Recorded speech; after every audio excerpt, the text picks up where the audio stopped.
Sir, ಇವತ್ತು ಅಧಿಕೃತವಾಗಿ ನೀವು ಬಿಜೆಪಿಗೆ ನಿಮ್ಮ ಪಕ್ಷವನ್ನ ವಿಲೀನ ಮಾಡಿದಿರಿ. ಮತ್ತೆ 13 ವರ್ಷ ಆದ್ಮೇಲೆ ಮಾತ್ರ ಪಕ್ಷಕ್ಕೆ ಬಂದಿದ್ದೀನಿ ಅಂತ ಹೇಳಿದ್ರಿ ಸರ್. ಇವತ್ತು ಭಾರತೀಯ ಜನತಾ ಪಕ್ಷದಲ್ಲಿ ಸೇರ್ಪಡೆ ಆಗಿರುವಂತಹ ಒಂದು ಈ ದಿವಸ ನನಗೊಂದು ಶುಭ ದಿವಸ ಅಂತ ನಾನು ಭಾವಿಸ್ತಾ ಇದ್ದೀನಿ.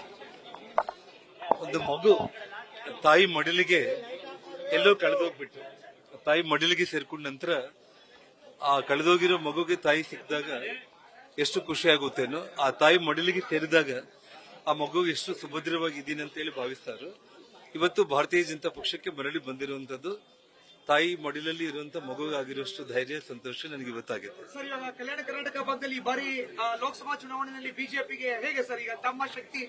ನೋಡಿ, ಇವತ್ತು ನಮ್ಮ ರಾಷ್ಟ್ರೀಯ ನಾಯಕರು, ರಾಜ್ಯ ನಾಯಕರುಗಳು, ನಮ್ಮ ಪಕ್ಷ ಭಾರತೀಯ ಜನತಾ ಪಕ್ಷ ಏನು ನನಗೆ ಜವಾಬ್ದಾರಿಯನ್ನು ಕೊಡ್ತಾರೋ ಆ ಜವಾಬ್ದಾರಿಯಂತೆ ನಾನು ಕೆಲಸ ಮಾಡ್ತೇನೆ. ನ್ಯೂಸ್ ಫಸ್ಟ್, ನಿರ್ಭೀತಿಯಿಂದ ನಿಮ್ಮ ಪರವಾಗಿ.